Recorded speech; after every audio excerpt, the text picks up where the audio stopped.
परमेश्वर आपने हमें दिया है पिता, उसके लिए परमेश्वर हम आपको धन्यवाद देते हैं। धन्यवाद धन्यवाद परमेश्वर, धन्यवाद धन्यवाद पिता। Thank you God, thank you God, thank you Jesus.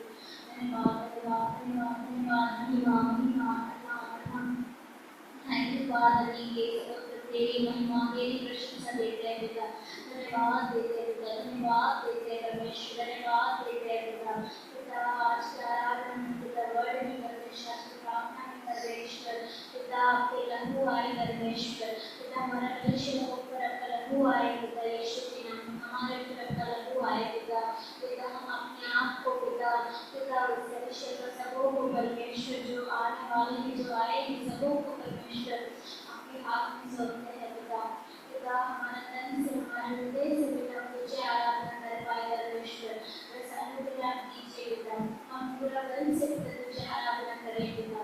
धन्यवाद देते धन्यवाद देते धन्यवाद देते धन्यवाद देते परमेश्वर, धन्यवाद देते महिमा महिमा महिमा महिमा तेरी महिमा तेरी स्तुति तेरी प्रशंसा करते हैं पिता। पिता धन्यवाद देते परमेश्वर, हम अपने आप को आपके हाथ में रखते, सबों को आपके हाथ में रखते, सब कुछ परमेश्वर आपके अगुवाई के द्वारा परमेश्वर आप चलाइए पिता, आपके आत्मा के द्वारा परमेश्वर। धन्यवाद धन्यवाद धन्यवाद धन्यवाद धन्यवाद। हर प्रार्थना में आप साथ रहिए पिता, आराधना में साथ रहिए परमेश्वर। धन्यवाद सबों को जितने लेके आए पिता, सबों को परमेश्वर पिता सबों को समय पे परमेश्वर लेके आइए पिता, यीशु के नाम में पिता। धन्यवाद पिता, धन्यवाद जो बीमार है उन्हें भी आप चंगा करिए पिता।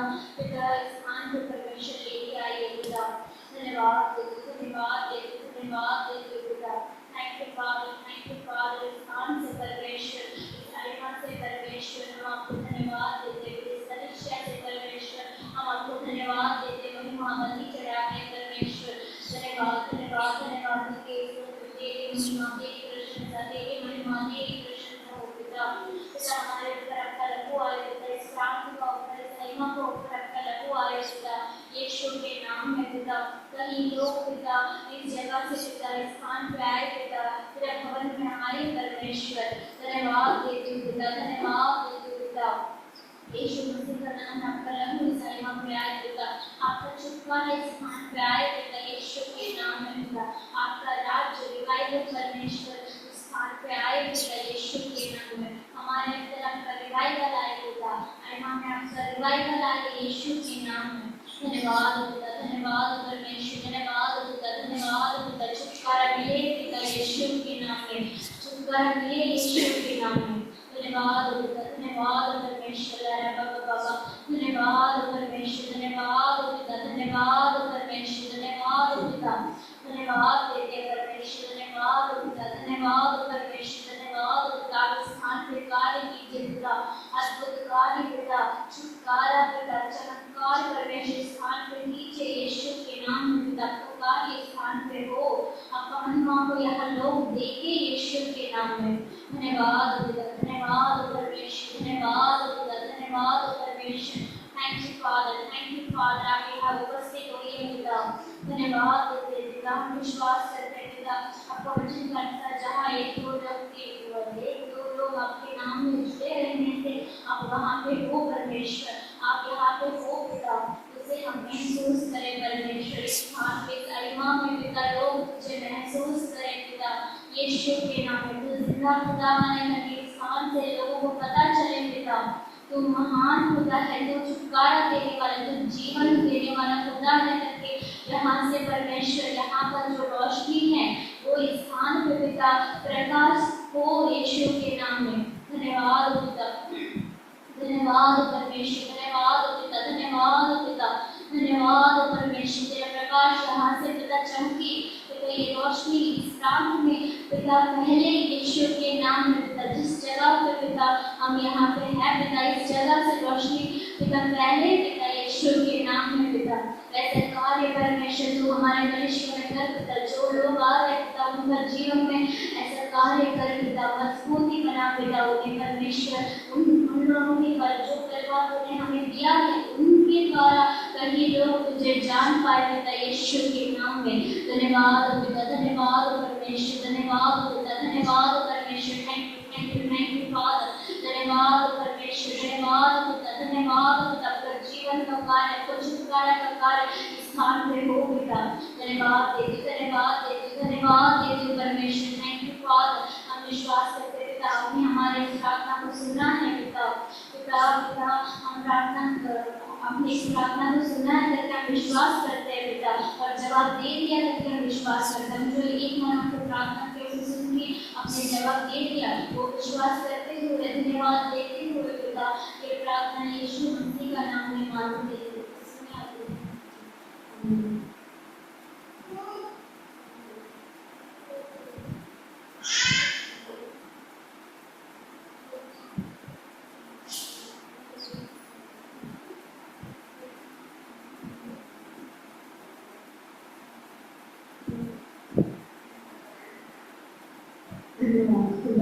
यीशु के नाम से धन्यवाद पिता। तेरे नाम की स्तुति, तेरे नाम की महिमा हो प्रभु, तेरे नाम की जयकार परमेश्वर धन्यवाद। तू महान परमेश्वर है, तू दयालु, कृपालु, अनुग्रहकारी, उद्धार करता परमेश्वर है। धन्यवाद, तू अनंत जीवन देने वाले महान परमेश्वर है। धन्यवाद, गुनाहों से पापों से छुटकारा देने वाला तू ही है परमेश्वर। धन्यवाद खुदा प्रभु परमेश्वर पिता। इस आइमा को परमेश्वर आपके हाथों में सौंपते खुदा परमेश्वर। इस पूरे आइमा एरिया को परमेश्वर आपके हाथ में सौंपते खुदा। धन्यवाद पिता प्रभु। इस पूरे आइमा एरिया में आपका राज्य, आपके दया उतरे यीशु के नाम से खुदा राजा। आपकी बेदारी आई इस आइमा एरिया में परमेश्वर यीशु के नाम से खुदा राजा। दया कीजिए परमेश्वर, दया कीजिए इस आइमा एरिया के बाहर एक आप परमेश्वर दुरात्मा दुष्टात्मा इस आइमा के ऊपर से टूटे परमेश्वर यीशु के नाम से खुदा। हर शैतानी घर टूटे परमेश्वर यीशु के नाम से खुदा। पूरे आइमा एरिया में परमेश्वर हर एक घरों के अंदर हर एक मनुष्य के अंदर परमेश्वर हर शैतानी घर टूटे परमेश्वर, हर शैतानी राज्य टूटे यीशु के नाम से खुदा बना। हर एक गढ़ को तोड़िए परमेश्वर यीशु के नाम से खुदा बना। एरिया के ऊपर से परमेश्वर यीशु के नाम से खुदा बना। पिता प्रभु प्रभु दया कर परमेश्वर। आपकी रूह की बारिश है आइमा एरिया में परमेश्वर, इस कलिसिया में परमेश्वर यीशु के नाम से खुदा बना। पिता प्रभु दया कर परमेश्वर। आपकी बेदारी है, आपकी रूह की बारिश है यीशु के नाम से खुदा बना। पिता यहाँ पर रहने वाले हर एक घर में परमेश्वर आपकी सुसमाचार पहुँचना है परमेश्वर यीशु के नाम से खुदा बना। सुसमाचार के लिए द्वार खोलिए यीशु के नाम से खुदा बना। हमारे कलिसिया में जितने भी परिवार आते हैं सबको आप इस्तेमाल कीजिए सुसमाचार के लिए परमेश्वर यीशु के नाम से खुदा बना। ताकि इस पूरे आइमा एरिया में आपका राज्य, आपकी बेदारी, आपकी रूह की बारिश यीशु के नाम से खुदा बना।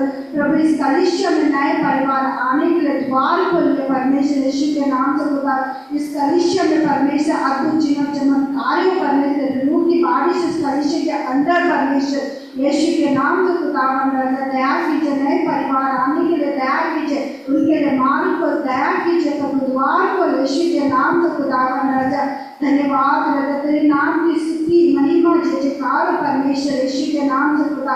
एक कलिसिया परमेश्वर आपकी है परमेश्वर, आपकी महिमा करने वाले लोगों से भर दे खुदा, आपकी स्तुति करने वाले लोगों से भर दे परमेश्वर। कलिसिया में राजा छू ले हर एक के मन को, हृदय को छू ले परमेश्वर राजा। धन्यवाद राजा प्रभु। लोग तेरी परमेश्वर तेरी खोजी बने परमेश्वर, राज की खोजी बने, तेरी ओर मन फेरे परमेश्वर यीशु के नाम से खुदा बना। पिता प्रभु दया की जहाज शैतानी घरों को तोड़िए, आइमा एरिया के ऊपर से तोड़िए परमेश्वर, तोड़िए राजा। धन्यवाद राजा, धन्यवाद खुदा परमेश्वर। आपका राज्य परमेश्वर यीशु के नाम से खुदा राजा। धन्यवाद राजा। यहाँ पर रहने वाले हर एक लोगों को छूए, उनके मन को बदल, उनके हृदय को बदल, उनकी सोच को बदल परमेश्वर, उनकी चाल चलन को बदले परमेश्वर। लोग खोजते हुए ढूंढते खुद इस कलिसिया में आना है परमेश्वर यीशु के नाम से खुदा राजा। धन्यवाद स्तुति महिमा प्रभु तेरी जय हो परमेश्वर। लेकर आई परमेश्वर राजा। पिता प्रभु कलिसिया खाली ना रहे परमेश्वर, आने वाले दिनों में अद्भुत कार्य होना है यहाँ पर आइमा एरिया में परमेश्वर, इस कलिसिया में राजा। धन्यवाद राजा, धन्यवाद स्तुति महिमा प्रभु तेरे रूह की बारिश होना है परमेश्वर कलिसिया में, इस एरिया में परमेश्वर।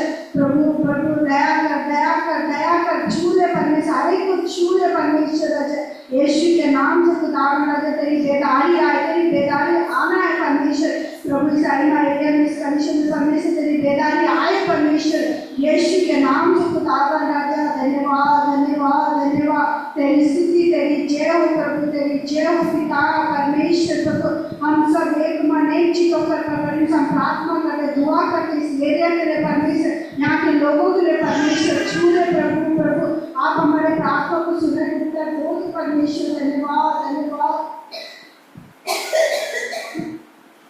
धन्यवाद धन्यवाद धन्यवाद प्रभु दया कर इस एरिया के ऊपर दया कर यहाँ के लोगों के ऊपर दया कर परमेश्वर हर अंधकार से लोग परमेश्वर रोशनी में आए परमेश्वर अच्छाई और रोशनी की खोजी बने परमेश्वर राजा लोग राजा धन्यवाद तेरे बलिदान को परमेश्वर चाहता है प्रभु लोग परमेश्वर राजा धन्यवाद धन्यवाद धन्यवाद प्रभु प्रभु प्रभु परमेश्वर कितने लोग पाप में पड़े अंधकार में पड़े नाना प्रकार की बीमारियों में पड़े परमेश्वर राजा प्रभु छूले परमेश्वर राजा छूले राजा हर एक के घरों में तेरे से समाचार पहुंचना है परमेश्वर यीशु के नाम से खुदावन राजा दया कीजिए प्रभु दया कीजिए यीशु के नाम से प्रभु प्रभु नए परिवार नए लोग आने के लिए द्वार खोली यीशु के नाम से खुदावन राजा धन्यवाद स्तुति महिमा तेरी जय हो परमेश्वर पिता प्रभु प्रभु परमेश्वर मैं विश्वास करता आपने मेरी प्रार्थना को सुना उसका उत्तर भी परमेश्वर आप दोगे परमेश्वर यीशु के नाम से खुदा आने वाले दिनों में आप कुछ चमत्कार होंगे परमेश्वर कनिष्ठा आपकी महिमा करने वाले लोगों का भरोगे परमेश्वर यीशु के नाम से खुदावन राजा तेरी स्तुति तेरी जय हो परमेश्वर पिता प्रभु सारे दिन के प्रार्थना करता परमेश्वर को यीशु के नाम से मांगती पिता इस सुना दया से ग्रहण कर आमीन।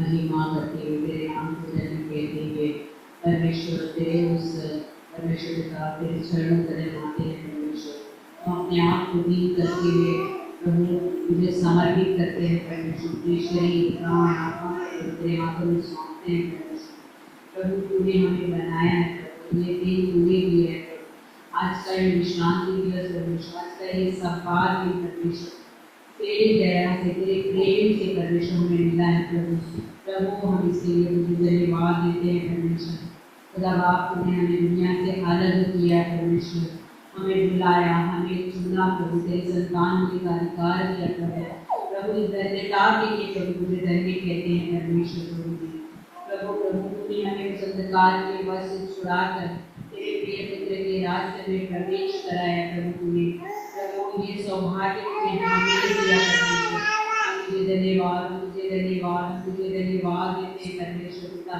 प्रभु कई लोगों को सौभाग्य नहीं है परमेश्वर प्रभु हम उन लोगों के लिए प्रार्थना करते हैं जिनको ये सौभाग्य नहीं है प्रभु जिनको उद्धार मिला नहीं है प्रभु जो अपनी मर्जी से जी रहे हैं जो अंधकार में जी रहे हैं परमेश्वर प्रभु प्रभु उन सभी के लिए प्रभु उन नाश होने वाली आत्माओं के लिए परमेश्वर प्रार्थना करते हैं प्रभु प्रभु सभी को अपने हाथ में देते हैं प्रभु प्रभु मन फिराने वाला तू है उद्धार देने वाला तू है क्योंकि वचन कहता है उद्धार यहोवा की ओर से है और प्रभु यीशु मसीह कहते हैं कि जब तक किसी को पिता मेरे पास ना भेजे हो तब तक मेरे पास नहीं आ सकता मेरा वचन कहता है पिता हम कहते हैं मांगते हैं उससे कि तू लोगों को यीशु मसीह के पास भेजिए ताकि वो अपना जीवन यीशु मसीह को दे सके उद्धार पा सके बचाया जा सके ऐसी कृपा ऐसा अनुग्रह कीजिए मांगते हैं परमेश्वर प्रभु प्रभु आज की आराधना को अपने हाथ में लेते हैं परमेश्वर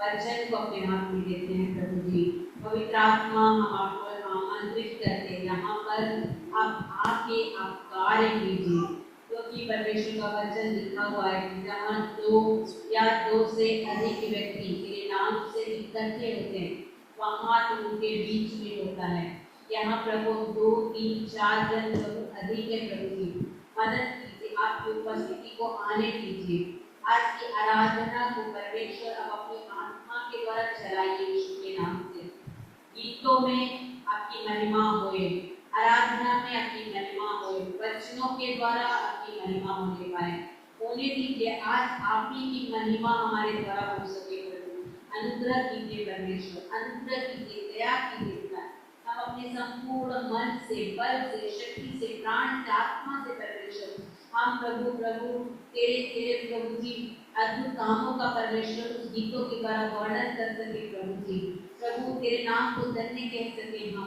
तेरी उपासना कर सके परमेश्वर। प्रभु अनुग्रह कीजिए, आप मदद कीजिए। पवित्र आत्मा हम की मदद चाहते हैं परमेश्वर की उस उपस्थिति में जाने के लिए आपकी मदद चाहते हैं। आप मदद कीजिए, शुरू से लेकर आखिरी तक आप चलाइए।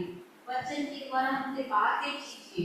वचन आप हमारे हृदय के लिए, हमारे जीवन के खोलिए, विनती करते हैं प्रभु। तेरा वचन कहता है कि मनुष्य केवल रोटी से नहीं बल्कि परमेश्वर के मुख से निकलने वाले हर एक वचन से जीवित रहेगा। मदद कीजिए कि हम तेरे मुख से निकलने वाले वचन के द्वारा प्रभु आज हम नयापन पा सके, आज हम प्रभु एक लेवल ऊपर उठ सके, आज हमारी बुद्धि खुल सके, जो हमें जरूरत है आज वचन के द्वारा हमें मिल सके। आप मदद कीजिए, सब कुछ आपके हाथ में समर्पित करते हैं। हम सारे साउंड सिस्टम को, नेटवर्क को प्रभु आपके हाथ में समर्पित करते हैं परमेश्वर। प्रभु गीतों को, आराधना को, जो गाने वाले हैं उनको, वचन तेरे दास को परमेश्वर आप तेरे हाथ में समर्पित करते हैं प्रभु।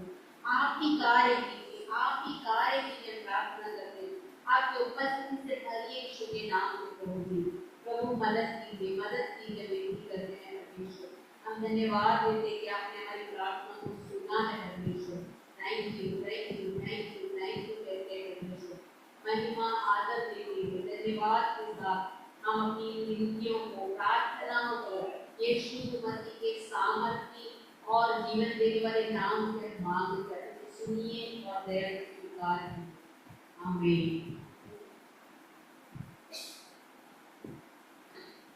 धन्यवाद परमेश्वर की उसके हरी प्रार्थना के द्वारा चलाए हैं इसके हम धन्यवाद देते हैं। आगे परमेश्वर पवित्र आत्मा के द्वारा हमें चलाए धन्यवाद देते हैं। प्रार्थना हरी कॉपी अपने जवाब दे रही है, इसके लिए धन्यवाद देते हैं। आज आराधना बच्चे सब कुछ अपने हाथ में सौंपते हुए धन्यवाद देते हुए प्रार्थना यीशु मसीह का नाम में इसमें आमीन।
धन्यवाद धन्यवाद। महिमा महिमा तुझे महिमा देते हैं परमेश्वर। आज के दिन के इस आराधना के लिए पिता, जो हमने आराधना किया पिता, आपको अर्पित करते हैं पिता। आज के स्तुति है पिता, हमारे जिंदगी को परमेश्वर आपके अर्पित करते हैं परमेश्वर। पिता तू ही है परमेश्वर हमारा जीवन पिता, तू ही है हमारी जिंदगी परमेश्वर। जीवन को आपके हाथ में देते हैं परमेश्वर। धन्यवाद पिता, धन्यवाद परमेश्वर। Thank you father. सारे आराधना को आपके हाथ में सौंपते हैं पिता। आप इस आराधना को स्वीकार कीजिए पिता, इसमें आप विराजमान होइए परमेश्वर।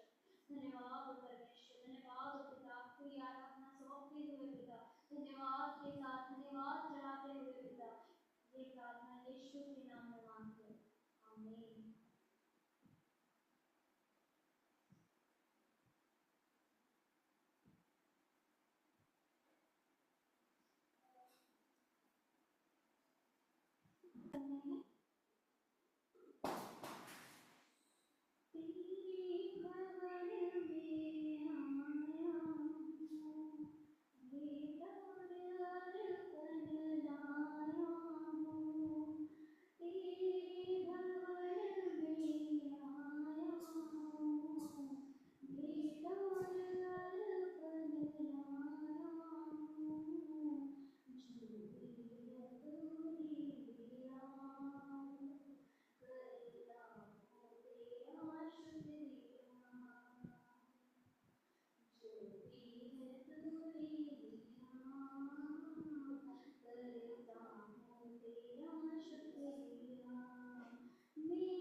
तेरे भवन में आया हूँ, बेटा अर्पण लाया हूँ। तेरे भवन में आया हूँ,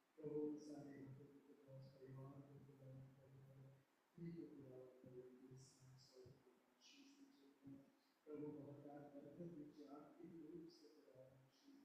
हूँ। जो भी तूने दिया करता हूँ तेरा शुक्रिया।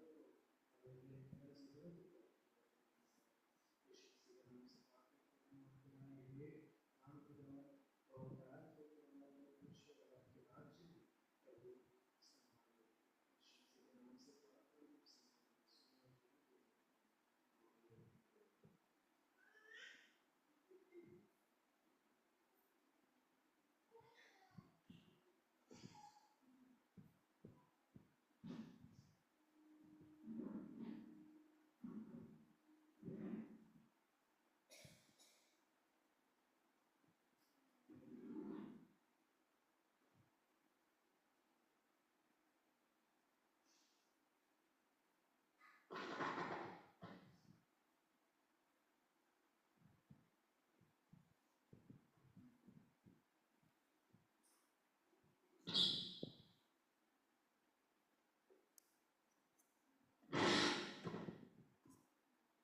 मेरे यीशु,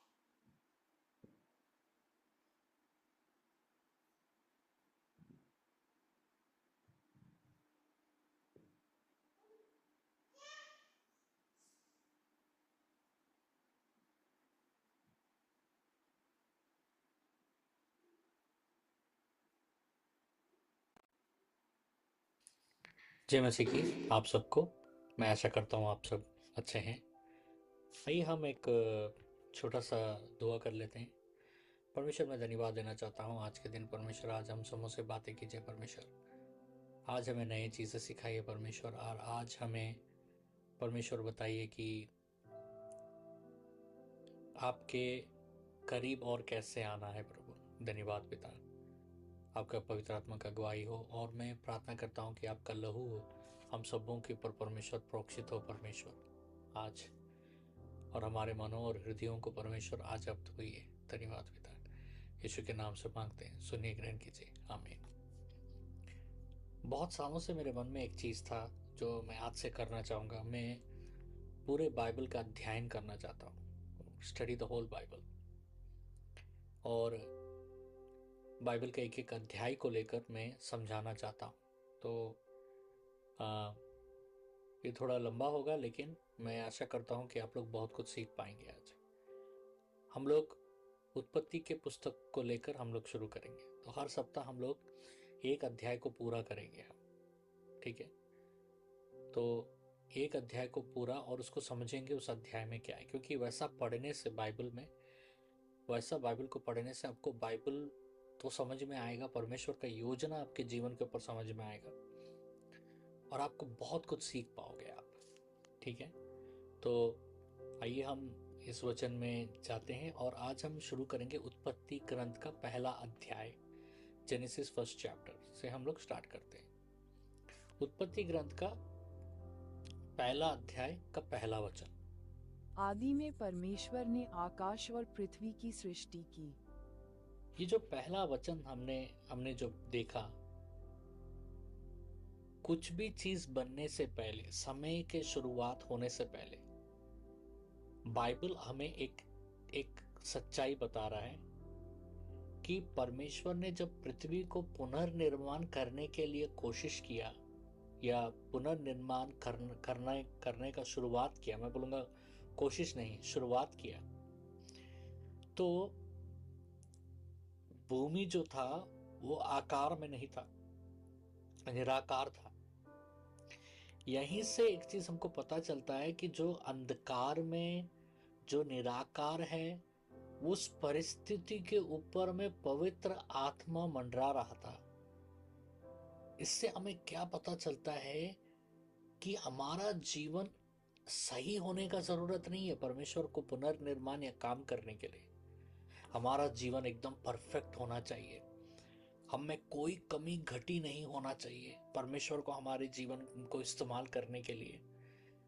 ये जरूरी नहीं है, ये मायने नहीं रखता है, क्योंकि जब परमेश्वर को पृथ्वी मिला पुनर्निर्माण करने के लिए, वो अंधकार में था, बेडौल था, निराकार था, और गहरे जल के अंदर पड़ा हुआ था। लेकिन परमेश्वर ने क्या किया?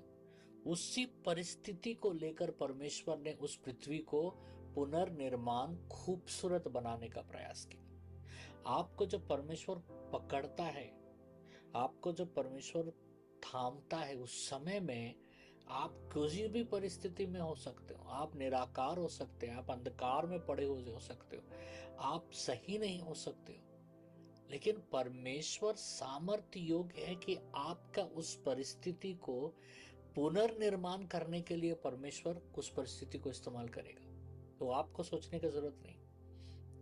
मतलब जब क्या हुआ, जल के ऊपर में पवित्र आत्मा मंडरा रहा था, जल के ऊपर में पवित्र आत्मा ढूंढ रहा था, उसी तरीके से आपके जीवन के ऊपर पवित्र आत्मा मंडरा रहा है, आपको खोज रहा है, आपको बुला रहा है। जो पहला चीज जो परमेश्वर ने बनाया, the first thing God created was not land और स्काई। परमेश्वर ने सबसे पहला चीज जो बनाया, अगर हम पढ़ेंगे उसके बारे में आगे हम पढ़ेंगे, लेकिन सबसे पहला चीज जो परमेश्वर ने बनाया, भूमि नहीं बनाया, आकाश नहीं बनाया, परमेश्वर ने प्रकाश बनाया। समझ रहे? वो नहीं चाहता है कि पृथ्वी अपने आप को तैयार कर सके, परमेश्वर तैयार करेगा पृथ्वी को। इसी तरह परमेश्वर ये नहीं अपेक्षा रख रहा है कि आप अपने आप को तैयार कर लो। कोई भी व्यक्ति, आप और मैं, अपने आप को कभी तैयार नहीं कर पाएंगे। हम अपने आप को तैयार करने का कोशिश जब करेंगे ना, तो हम और टूट जाएंगे। हमें अपने आप को परमेश्वर को समर्पित करना जरूरी है, क्योंकि परमेश्वर तैयार करेगा हमें। अगर परमेश्वर एक अंधकार में पड़ा हुआ पृथ्वी को फिर से पुनर्निर्माण इतना खूबसूरत कर सकता है, तो आपका जीवन भी कर सकता है परमेश्वर। आपका जीवन को भी परमेश्वर, कितना भी बीमार हो आपको चंगा कर सकता है परमेश्वर। मुझे नहीं लगता आपने मेरी बात सुना है। कितना भी बीमार हो परमेश्वर आपको चंगा कर सकता है। कितना भी बेकार परिस्थिति में आप हो, परमेश्वर आपके परिस्थिति को सुधार सकता है। क्योंकि जब परमेश्वर ने पृथ्वी को पाया तो पृथ्वी एकदम आपको क्या लग रहा है, पृथ्वी को देखने से कितना खूबसूरत है पृथ्वी? लेकिन ऐसा नहीं था पृथ्वी जब परमेश्वर को मिला। और परमेश्वर ने इसको इतना खूबसूरत बनाया कि लोग इसकी रचना करते हैं, इसके ऊपर में गीत लिखते हैं। पहाड़ों के ऊपर, नदियों के ऊपर, पेड़ों के ऊपर, झरनों के ऊपर में नदियां, और इसको तुलना करते हैं खूबसूरती के साथ। लेकिन अगर पृथ्वी का पहला स्थाई को अगर आप देखोगे तो ये बेडोल था, अंधकार में पड़ा था, शून्य था, इसमें कोई महत्व नहीं था। वैसे ही आपका जीवन भी बेडोल, सुनसान, गहरे जल में पड़ा हुआ, कोई महत्व नहीं, कोई नहीं पूछ रहा आपको। लेकिन अगर आप हां बोलेंगे ना परमेश्वर को, परमेश्वर आपका जीवन बदल देगा। आपका ये जीवन जो आपको लगता है कि पूरा तरीके से बना नहीं है, परमेश्वर बनाएगा। पूरा तरीके से तैयार नहीं है, परमेश्वर तैयार करेगा। उत्पत्ति ग्रंथ पता है हमें क्या याद दिलाता है? कि परमेश्वर अपना सबसे बड़ा काम अंधकार में शुरू करता है। ये उत्पत्ति ग्रंथ का सबसे बड़ा सीख है। उसी तरीके से तुम्हारे जीवन में भी अगर अंधकार है तो परमेश्वर वहां से शुरू करेगा तुम्हारे जीवन में। वहां से परमेश्वर तुम्हारे जीवन में शुरू करेगा, वहां से परमेश्वर तुम्हारे जीवन में आरंभ करेगा। अब हम उत्पत्ति ग्रंथ का पहला अध्याय का दूसरा वचन को हम पढ़ते हैं। और पृथ्वी बेडौल और सुनसान पड़ी थी, और गहरे जल के ऊपर अंधियारा था, तथा परमेश्वर का आत्मा जल के ऊपर मंडलाता था। उत्पत्ति ग्रंथ का पहला अध्याय का दूसरा वचन में हम क्या देखते हैं कि बाइबल क्या कह रहा है कि पृथ्वी को पानी में डूबा हुआ था पृथ्वी, और पूरा पृथ्वी पानी से भरा हुआ था। मतलब शांत जल नहीं थे वो, शांत बहते हुए नदियां नहीं थे, शांत बहते हुए झरने नहीं थे। एकदम पानी, और पानी के अंधकार में, पानी देखिए, पानी है ना, पानी का ऊपरी स्तर पूरा प्रकाश रहेगा, रोशनी रहेगा। एक पानी के गहरा में चले जाओ तो क्या होगा, अंधेरा है वहां, क्योंकि वहां तक रोशनी नहीं पहुंच पाता है। वहां पर पृथ्वी पड़ा हुआ था। क्या दर्शाता है? मौत दर्शाता है। उस गुप्त स्थान में जहां रोशनी नहीं पहुंच रहा है, वहां पर पानी डूबा हुआ था। मतलब पृथ्वी डूबा हुआ था, वो पानी के गहराई में डूबा हुआ था। लेकिन वही बीच में कुछ ऐसा हुआ, परमेश्वर का नजर गिरा। परमेश्वर का नजर स्तर तक नहीं गया, परमेश्वर का नजर उस पानी के अंदर में, जहां रोशनी भी पहुंच नहीं पाता, उस अंधेरे में परमेश्वर का नजर गिरा। और उस अंधेरे में जैसे परमेश्वर का नजर गिरा, परमेश्वर का नजर जब किसी पर गिरता है तो तुरंत वहां से एक बदलाव शुरू होता है। एक बदलाव का कार्यक्रम उसके जीवन में शुरू होता है। ये वो अंधेरा, वो गुप्त अंधेरा मृत्यु स्थान में हम में से कोई बहुत जन है। हमारे परिस्थितियां उस स्थान तक चली गई हैं, हमारा जीवन उस स्थान तक चला गया है जहां कुछ नहीं पहुंच सकता है, जहां अंधेरा, जहां आशा नहीं पहुंच सकता है, जहां उम्मीद नहीं पहुंच सकता है, जहां ऐसा लग रहा है कि क्यों हो रहा है मेरे साथ। लेकिन वहां परमेश्वर का नजर पहुंचता है। और मैं आज बताना चाहता हूं कि परमेश्वर का वो नजर काफी है आपके जीवन में। आपको अगर परमेश्वर का नजर वहां तक अगर पहुंच गया तो परमेश्वर क्या करेगा? तुरंत परमेश्वर अपने आत्मा को भेजा, और परमेश्वर का आत्मा पृथ्वी के ऊपर मंडरा रहा था। परमेश्वर का आत्मा पृथ्वी के ऊपर मंडरा, उस पानी के ऊपर क्यों मंडरा रहा था, पृथ्वी के ऊपर क्यों मंडरा रहा था? क्योंकि परमेश्वर का आत्मा बात करता है जीवन को। परमेश्वर का आत्मा जीवन के बारे में बात करता है। और जहां परमेश्वर का आत्मा है वहां पर मृत्यु नहीं है। सारी ना उम्मीद में परिवर्तित हो जाते हैं, सारा दुख आनंद में परिवर्तित हो जाता है। एक समय में ऐसा था कि इसका जरूरत किसी को भी नहीं है, उसका जीवन बदल जाता है जैसा परमेश्वर का नजर उस पर पड़ता है, जैसा परमेश्वर का आत्मा उसके जीवन पर मंडराना शुरू होता है। इसलिए आपके जीवन में परमेश्वर का आत्मा होना बहुत जरूरी है, क्योंकि वही परमेश्वर जो मृत्यु में आपके साथ खड़ा है, अंधकार में आपके साथ खड़ा है, वही परमेश्वर आपको उस अंधकार से और उस मृत्यु से बाहर निकालेगा, उस दलदल से बाहर निकालेगा। वो अंधकार और वो परिस्थितियां चिल्ला चिल्ला कर बोल रही हैं पृथ्वी को कि तू मौत है, तू मर गया है, तेरा कोई आशा नहीं है। हम में से कितने जन हैं जो उस स्थान पर, उस स्तर पर पहुंच गए हैं जहां पर कुछ परिस्थितियां, हमारे परिवार के कुछ लोग वैसे परिस्थिति में चले गए कि वहां पर कोई आशा नहीं दिख रहा है हमको, वहां पर कोई उम्मीद नहीं दिख रहा है, और वो परिस्थितियां चीख चीख कर, चिल्ला चिल्ला कर कह रही है कि मौत है तेरा, मौत के सिवा कुछ नहीं है तुम्हें। लेकिन वहां पर परमेश्वर ने अपने आत्मा को भेजा और वो आत्मा कह रहा है जीवन जीवन जीवन है तुझमें। तुझमें क्या है आज? तुझमें मौत नहीं है। परिस्थितियां कह रहे हैं मौत है, लेकिन परमेश्वर कह रहा है तुझमें जीवन है, तुझमें आशा है, तुझमें उम्मीद है। आज उत्पत्ति ग्रंथ हमको बताता है कि उम्मीद है। आज उत्पत्ति ग्रंथ हमको बताता है कि परमेश्वर करेगा। आज उत्पत्ति ग्रंथ हमें बताता है कि परमेश्वर जरूर करेगा। उत्पत्ति ग्रंथ का पहला अध्याय का दूसरा वचन पढ़ते हैं। उत्पत्ति ग्रंथ का पहला अध्याय का दूसरा वचन में एक बहुत आश्चर्य चीज हम देखते हैं। पहला बार पवित्र आत्मा को यहां पर पहला बार पवित्र आत्मा के बारे में बताया गया है। और पवित्र आत्मा खाली नहीं है, चुपचाप बैठे नहीं है पवित्र आत्मा। समझ रहे? पवित्र आत्मा मंडरा रहे हैं, अंधकार के ऊपर में मंडरा कर जीवन का घोषणा कर रहे हैं पृथ्वी के ऊपर।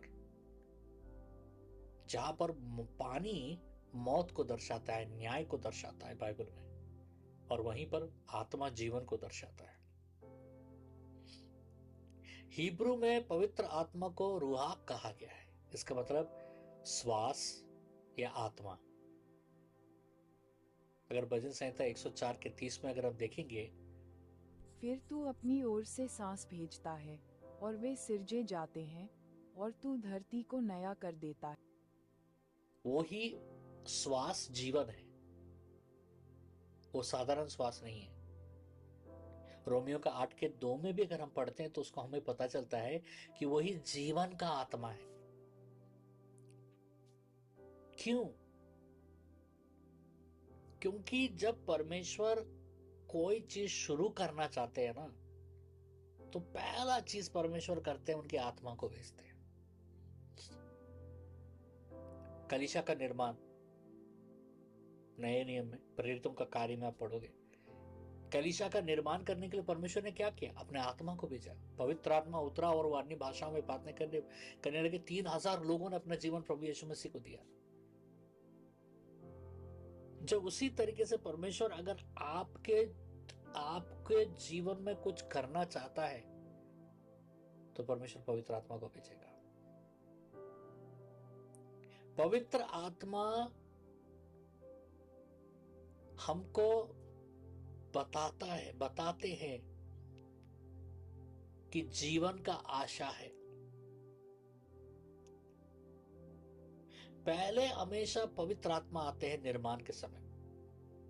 पवित्र आत्मा ही है जो लोगों को बताते हैं यीशु मसीह के बारे में। पवित्र आत्मा ही है जो लोगों को बताते हैं पाप के बारे में। पवित्र आत्मा ही है जो आपको खींच कर लेकर आता है कलीसिया, आपको क्या लगता है आप खुद आ जाते हो? गाड़ी में बैठकर आप आ जाते हो, चलकर आ जाते हो, ऑटो पकड़ के आ जाते हो, रिक्शा पकड़ के आ जाते हो, ट्रेन पकड़ कर आ जाते हो? पवित्र आत्मा लेकर आते हैं आपको। रात ही को आपको लगता है मैं नहीं जाऊंगा चर्च, आपको लगता है और नहीं जाना है चर्च, आपको लगता है और नहीं करना है प्रार्थना, आपको लगता है और नहीं पढ़ना है बाइबल, आपको लगता है और नहीं करेंगे हम। लेकिन कोई तो है जो आपको खींच रहा है, कोई जो आपको खींचता है, लाता है, संभालता है, बातें करता है, बहलाता है, आपको शांति देता है। वही पवित्र आत्मा है। जब आप संघर्ष में रहते हो ना, जब आपका जीवन उतार चढ़ाव होते रहता है, आपके जीवन को पता भी नहीं कि आपके जीवन को कैसा संभाला जा सकता है, तो पवित्र आत्मा आपके जीवन में आते हैं। और ऐसे समय में जब आपको लगता है पवित्र आत्मा ही है जो बताते हैं, उनके पास जाओ प्रार्थना करवाने के लिए, उनके पास जाओ। पवित्र आत्मा ही आपसे बात करते हैं वचन के द्वारा। पवित्र आत्मा ही अभी आपसे बात कर रहे हैं मेरे द्वारा, और आगे भी बात करेंगे इस वचन में।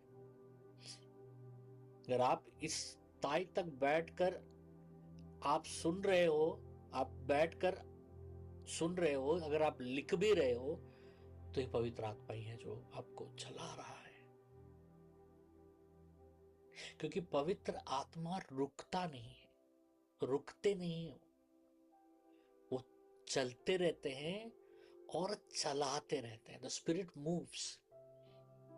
और जब पवित्र आत्मा चलते हैं, जहां जहां चलते हैं वहां वहां पर जीवन आ जाता है, अनंत जीवन आ जाता है, बेहाली आ जाता है, खुशहाली आ जाता है। उत्पत्ति ग्रंथ का पहला अध्याय का 3 वचन को पढ़ते हैं।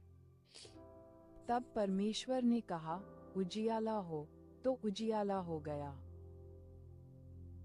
कुछ भी शुरू होने से पहले, कुछ भी शुरू होने से पहले, भूमि से कुछ भूमि बनने से पहले, आसमान बनने से पहले परमेश्वर ने बात किया। परमेश्वर ने बात किया। अब परमेश्वर ने बात किया, इस बात को आप हल्का मत लीजिएगा, क्योंकि जो परमेश्वर बात करते हैं तो अंधकार चिर जाता है, फट जाता है, मार्ग बन जाता है। परमेश्वर ने क्या बात किया? उजियाला हो, लेट देयर बी लाइट। ये कोई शाश्वत रोशनी नहीं है, या ट्यूबलाइट का रोशनी है, या बल्ब का रोशनी है, एलईडी का रोशनी नहीं है। ये प्रकाश है, जीवन का प्रकाश, जो परमेश्वर के बात करने से निकला है। क्योंकि ये जो परमेश्वर ने बात किया, उस समय में हर संदेह रुक जाता है और स्पष्टता आ जाता है आपके पास। परमेश्वर का वचन जो है ना, आपको बताता नहीं है, परमेश्वर का वचन आपको बदल देता है। समझ रहे? परमेश्वर का वचन हर पाप, परमेश्वर जब बात करते हैं ना, तो हर पाप, हर संदेह, हर बीमारी, हर भय टूट जाता है। पवित्र आत्मा हमारे हृदय को तैयार करता है, उसके बाद परमेश्वर का वचन हमारे हृदय में प्रवेश करता है, उसके बाद प्रकाश हमारे जीवन के ऊपर हावी होना शुरू होता है। पहला आता है आत्मा। पहले क्या है? आत्मा मंडरा रहा था। उसके बाद परमेश्वर ने क्या किया? परमेश्वर ने बात किया। उसके बाद आता है वचन। समझ रहे? उसके बाद आया प्रकाश। प्रकाश यानी यीशु मसीह। पहले आया परमेश्वर का आत्मा, फिर आया परमेश्वर का वचन, फिर आया प्रकाश। जब ये तीनों चीज आएंगे तो पहले क्या हुआ? पृथ्वी के ऊपर पवित्र आत्मा मंडरा रहा था, तो पहले क्या है? आत्मा। फिर परमेश्वर ने बात किया, परमेश्वर ने बोला, बाइबल कहता है। बोला का मतलब है परमेश्वर का वचन। परमेश्वर ने क्या बोला? प्रकाश। परमेश्वर ने बोला, क्या बोला? प्रकाश। तो परमेश्वर ने जैसा बोला प्रकाश आया। अंधेरा में आप क्या करोगे? अंधेरा में क्या करोगे? आप टटोलोगे। रोशनी में क्या करोगे? आप दौड़ोगे। अंधेरा क्या करता है? आपको घबराहट लेकर आता है। रोशनी क्या लेकर आता है? सुकून लेकर आता है। अंधेरा क्या लेकर आता है? डर लेकर आता है। रोशनी क्या लेकर आता है? धैर्य लेकर आता है। अगर आप आज अंधेरे में हो तो डरो मत, परमेश्वर बात करेगा, और जैसे परमेश्वर बात करेगा वो प्रकाश आएगा आपके जीवन में। The light will come in your life. उत्पत्ति ग्रंथ का पहला अध्याय का 4 वचन पढ़ते हैं। और परमेश्वर ने उजियाई को देखा कि अच्छा है, और परमेश्वर ने उजियाई को अंधियारे से अलग किया। यहाँ पर हम एक चीज देखते हैं कि बहुत जन इस चमत्कार को देखते नहीं है। यही नहीं कि परमेश्वर ने प्रकाश बनाया, पृथ्वी को पानी से लेकर आया। यहाँ एक चीज हो रहा है जिसको आपको समझना है। एक चमत्कार हो रहा है। वो चमत्कार क्या है मालूम है? अलग करना, सेपरेशन। अंधकार, प्रकाश और अंधकार को एक जगह नहीं रखा परमेश्वर ने।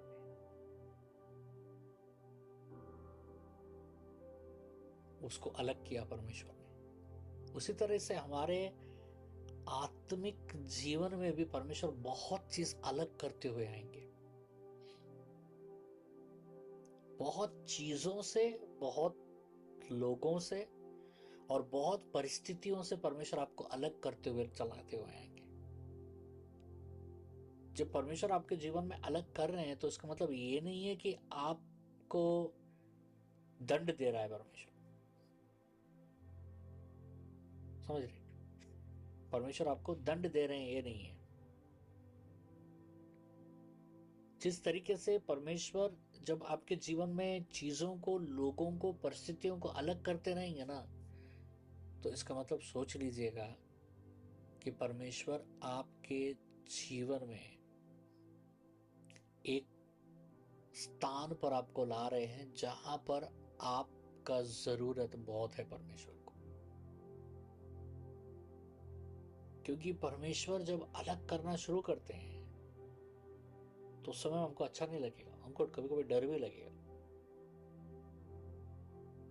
लेकिन परमेश्वर ये अलग इसलिए कर रहे हैं क्योंकि परमेश्वर ये निर्माण करना चाहते हैं आपको। मेरे जीवन में बहुत लोगों को परमेश्वर ने निकाला, अलग किया मुझे उन लोगों से। मेरे जीवन में बहुत सारे परिस्थितियों से परमेश्वर ने अलग किया। जब परमेश्वर ने अलग किया तो मुझे दुख लगा। तब मुझे हर बार जब परमेश्वर ने मुझे अलग किया उन लोगों से, तब मुझे पता चला कि मेरा जीवन इन लोगों के ऊपर निर्भर नहीं है, मेरा जीवन परमेश्वर के ऊपर निर्भर है। जब तक परमेश्वर अलग नहीं करेगा तब तक परमेश्वर का उद्देश्य आपके जीवन में आपको दिखाई नहीं देगा। जब लोत अब्राम के साथ था तब तक लोत को कुछ दिखाई नहीं दिया। जैसा लोत अब्राम से अलग हो जाता है, परमेश्वर क्या कहता है? उत्तर दक्षिण पूर्व पश्चिम देख, तू जितना देखेगा वो पूरा जगह तुझे मिल जाएगा। इसलिए जब अलग हो रहा है आपके जीवन में, जब अलग करने का शुरुआत परमेश्वर कर रहा है आपको, तो उसको नुकसान मत सोचिएगा, उसको निर्माण सोचिएगा। क्योंकि अलग करने के प्रक्रिया में ही निर्माण हो गया। आपका जीवन का निर्माण शुरू होगा। उत्पत्ति ग्रंथ का पहला अध्याय का 5 से लेकर 6 वचनों को देखते हैं। और परमेश्वर ने उजियाई को दिन और अंधियारे को रात कहा, तथा सांझ हुई फिर भोर हुआ। इस प्रकार पहला दिन हो गया। फिर परमेश्वर ने कहा, जल के बीच एक ऐसा अंतर हो कि जल 2 भाग हो जाए। कभी कभी परमेश्वर आपके जीवन को पूरी तरीके से भरने से पहले परमेश्वर एक लकीर खींचता है जिसमें विभाजन हो जाता है। उत्पत्ति ग्रंथ का पहला अध्याय का 6 वचन में लिखा है कि उसने पानी को विभाजन किया, अलग किया।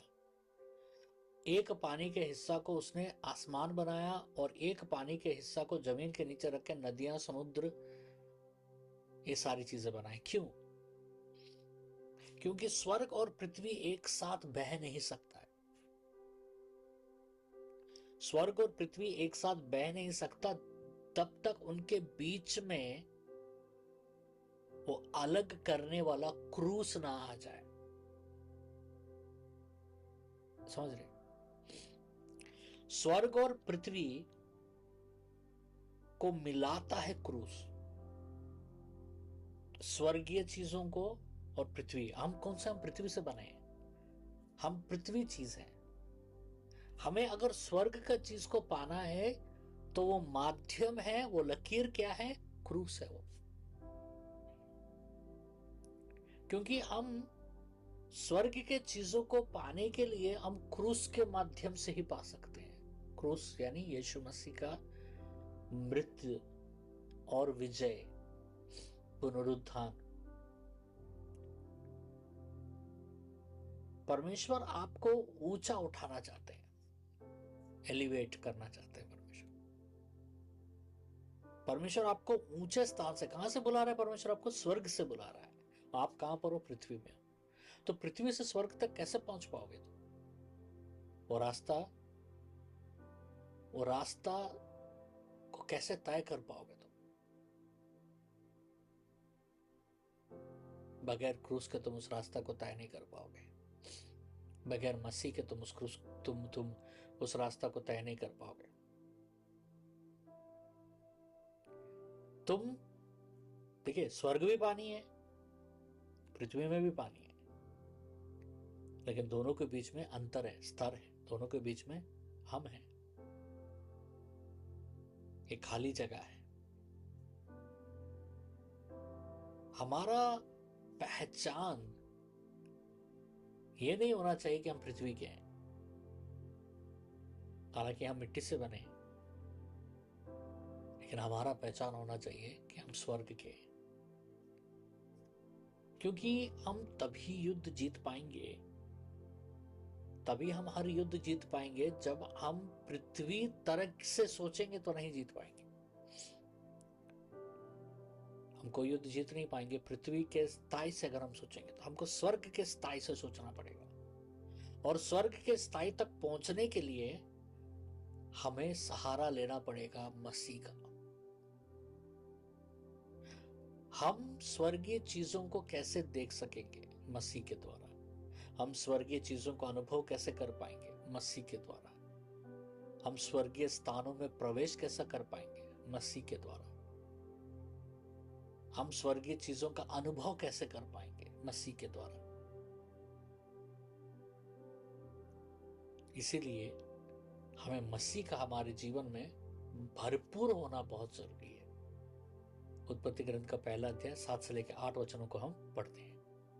तब परमेश्वर ने एक अंतर करके उसके नीचे के जल और उसके ऊपर के जल को अलग अलग किया, और वैसा ही हो गया। और परमेश्वर ने उस अंतर को आकाश कहा। तथा सांझ हुई, फिर भोर हुआ। इस प्रकार दूसरा दिन हो गया। यहां पर एक चीज हम ध्यान दीजिएगा, पूरे इसमें परमेश्वर ने जब हर दिन बनाया तो परमेश्वर ने बोला ये दिन अच्छा है, बोला कि नहीं? परमेश्वर ने देखा दिन अच्छा है। दूसरे दिन को जब परमेश्वर ने बनाया, दूसरे दिन को देखकर परमेश्वर ने बोला नहीं कि ये अच्छा है। इधर कुछ समझना है आपको,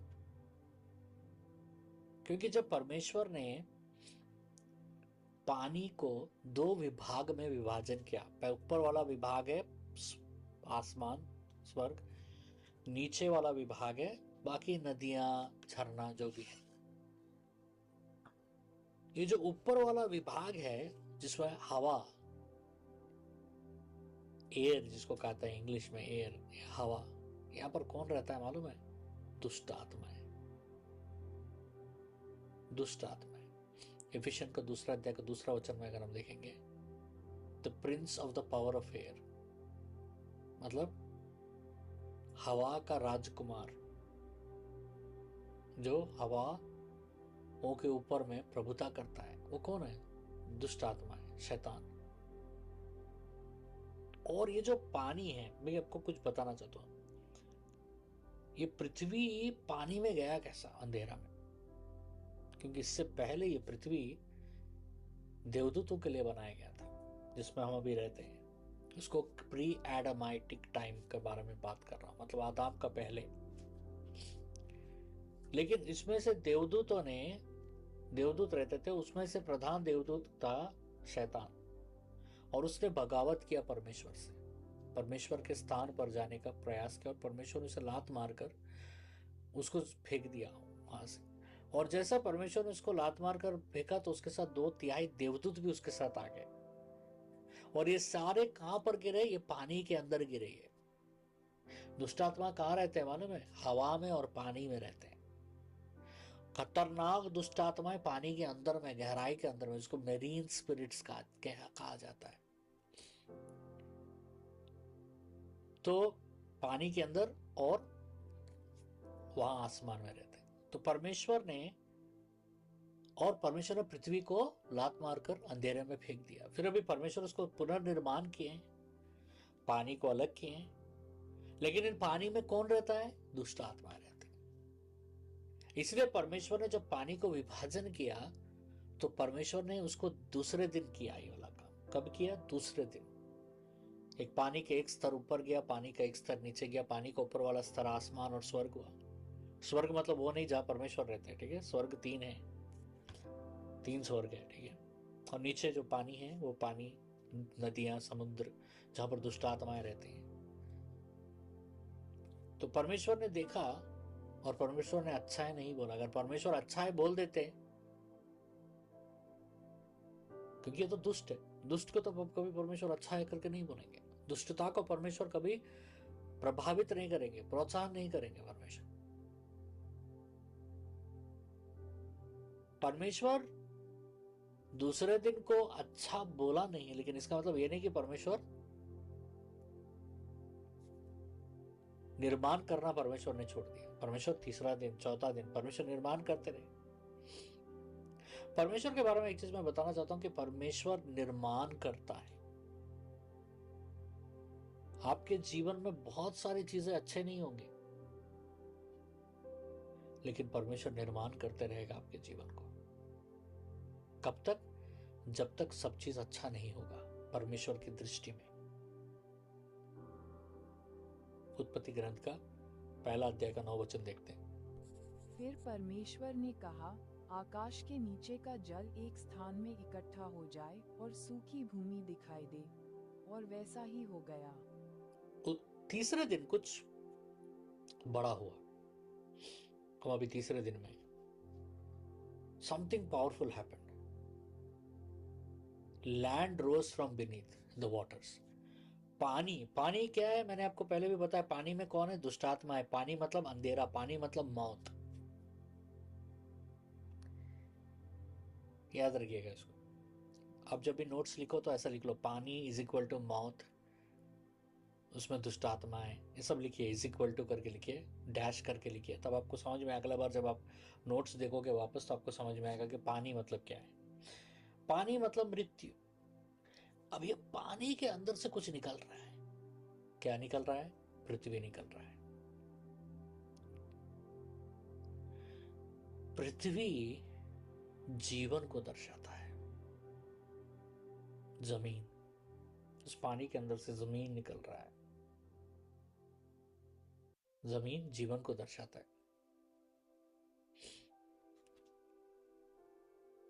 जैसे परमेश्वर बात करते हैं, सूखी भूमि को बढ़ना शुरू होता है। भविष्यवाणी है ये आपके जीवन के ऊपर में। जहां जहां स्थान में मृत्यु है आज आपके जीवन में, सब कुछ मर चुका है, सूख चुका है, झड़ चुका है, आज परमेश्वर बात कर रहा है। यीशु मसीह के नाम से उन स्थानों में जीवन उमड़े, जीवन आए। ये परमेश्वर करता है। परमेश्वर माहिर है जीवन लाने में। समुद्र का चर्चा कभी पर भी बाइबल में हो तो इसका मतलब होता है मृत्यु, और भूमि का चर्चा जहां पर भी हो उसका मतलब है जीवन, यानी प्रभु यीशु। इसलिए प्रभु यीशु मसीह कब्र से, पानी में नहीं गए, प्रभु कब्र में मिट्टी के अंदर गए और मिट्टी से फिर पुनरुत्थान हुए।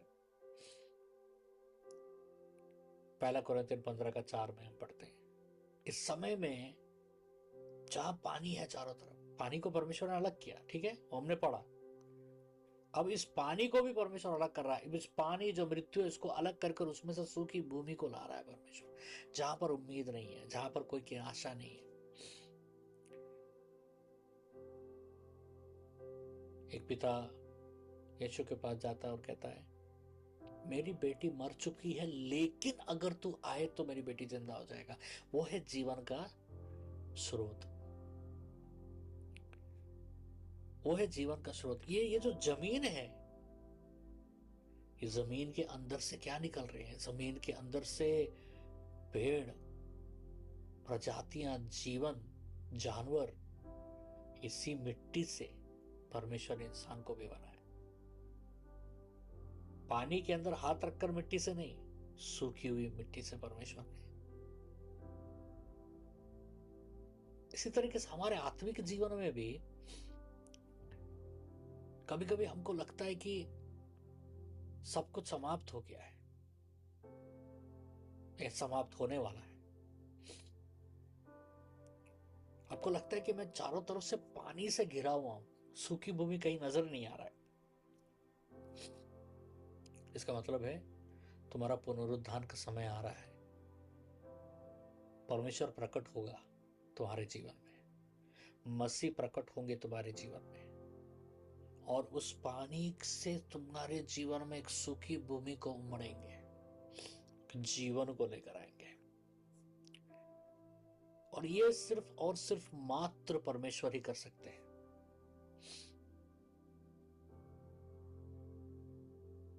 समझ रहे हैं? ये सिर्फ और सिर्फ मात्र परमेश्वर ही कर सकते हैं। उत्पत्ति ग्रंथ का पहला अध्याय का 10वां वचन पढ़ते हैं। और परमेश्वर ने सूखी भूमि को पृथ्वी कहा, तथा जो जल इकट्ठा हुआ उसको उसने समुद्र कहा। और परमेश्वर ने देखा कि अच्छा है।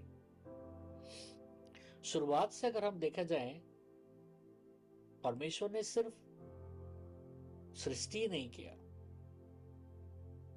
परमेश्वर ने अलग किया, परमेश्वर ने कहा, परमेश्वर ने बोला। उत्पत्ति ग्रंथ का पहला अध्याय का 10 वचन में एक परमेश्वर लकीर खींचता है। कैसा? सूखी भूमि और समुद्र के बीच में, मतलब जीवन और मृत्यु के बीच में एक लकीर खींचता है कि जो जमीन है वो बीज को उत्पन्न करे, और जो समुद्र है उसके एक सीमा परमेश्वर ने बनाया कि समुद्र को उस सीमा पार कर कर नहीं आना है।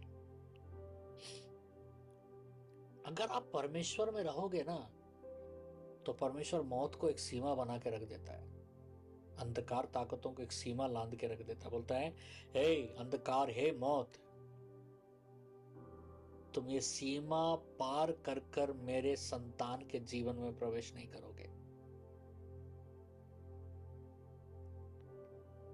अगर हम परमेश्वर में बने हुए रहेंगे तो। समझ रहे?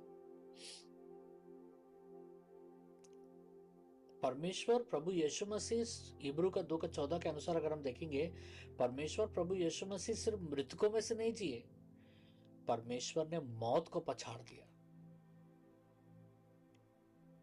और परमेश्वर ने जब मौत को पछाड़ दिया तो परमेश्वर ने हमेशा के लिए एक लकीर खींच दी जीवन और मौत के बीच में, कि मौत को और आगे बढ़ने नहीं दिया परमेश्वर ने। आज वही परमेश्वर तुम्हारे जीवन के ऊपर बात कर रहा है। तुमको लग रहा होगा कि मुझे मौत खा लेगा, लेकिन परमेश्वर आज तुमसे बात कर रहा है। तुम में से कोई एक जन है जिससे परमेश्वर बात कर रहा है, आज कह रहा है तुमको लग रहा है कि मौत तुम्हें खा लेगा, लेकिन परमेश्वर कह रहा है कि मैंने तो मौत को बोल दिया कि तुझ तक नहीं आने के लिए।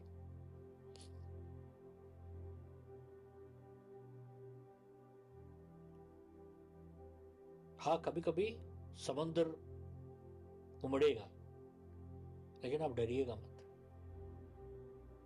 क्योंकि उन तूफानों को, उन लहरों को डांट कर शांत करने वाला यीशु आपके साथ है। इसलिए आपको डरने की जरूरत नहीं। उत्पत्ति ग्रंथ का पहला अध्याय का 11वां वचन पढ़ते हैं। फिर परमेश्वर ने कहा, पृथ्वी से हरी घास तथा बीज वाले छोटे छोटे पेड़ और फलदायी वृक्ष भी जिनके बीज उन्हीं में एक एक की जाति के अनुसार होते हैं पृथ्वी पर उगे, और वैसा ही हो गया। यहां सबसे पहला चीज जो परमेश्वर ने निर्माण किया, घास। सारे हरियाली में सबसे पहला चीज परमेश्वर ने घास के बारे में बात किया। बहुत कुछ परमेश्वर निर्माण कर सकते थे, लेकिन घास ही क्यों? घास दर्शाता है नम्रता को और साधारण जीवन को। घास को कोई पत्ता नहीं देता है, घास को ऊपर चल के रौंद के चले जाते हैं, लेकिन परमेश्वर ने घास को पहला बनाया, उसके बाद बाकी फूल फल देने वाले पेड़ों को बनाया। क्योंकि आत्मिक जीवन जो होता है ना, वो बड़ा शुरू नहीं होता है, वो एक छोटा शुरू होता है किसी के जीवन में। मेरे जीवन में भी आज इतना बड़ा सेवकाई एक छोटा सा कमरे में शुरू हुआ एक व्यक्ति के साथ। मैं बीच में अपनी पत्नी को बता रहा था कि एक व्यक्ति के साथ एक कमरा में शुरू होने वाला सेवकाई आज विस्तार कर गया पूरे विश्व भर में। परमेश्वर का शुरुआत ऐसे ही होता है, उस छोटे घास की तरह। अब बोलोगे मेरे को तो बड़ा पेड़ चाहिए, मेरे को तो बड़ा फल चाहिए, होगा वो भी, लेकिन परमेश्वर हमेशा घास से शुरू करता है। और उस छोटे इसमें बहुत जन ईमानदार नहीं रह पाते। छोटे शुरुआतों में ना बहुत जन ईमानदार नहीं रह पाते, बहुत जन टूट जाते हैं वो छोटे चीज को देखकर। घास बढ़ता नहीं है, उतना ही रहता है हमेशा, लेकिन घास का बहुत महत्व है।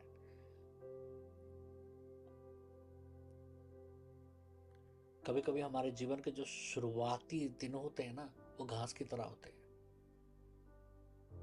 हमको बढ़ते हुए नहीं दिखते। मेरे जीवन में कई साल मुझे कोई 10-15 साल तो मुझे कुछ बढ़ते हुए दिखाई नहीं दिया, लेकिन उस छोटे से समय में भी हम अगर परमेश्वर के साथ बने रहेंगे, बंधे रहेंगे, तो आप बहुत कुछ देख सकते हो संपूर्ण होते हुए आपके जीवन। आप बहुत कुछ देख सकते हो आपके जीवन में परमेश्वर करते हुए। उन छोटी छोटी शुरुआतों को कभी भी नजरअंदाज मत कीजिए आपके जीवन में। कभी कभी आपको लगता होगा कि कुछ नहीं हो रहा है, समझ रहे, कुछ नहीं हो रहा है, आपको लग रहा होगा, लेकिन उन छोटे छोटे शुरुआतों को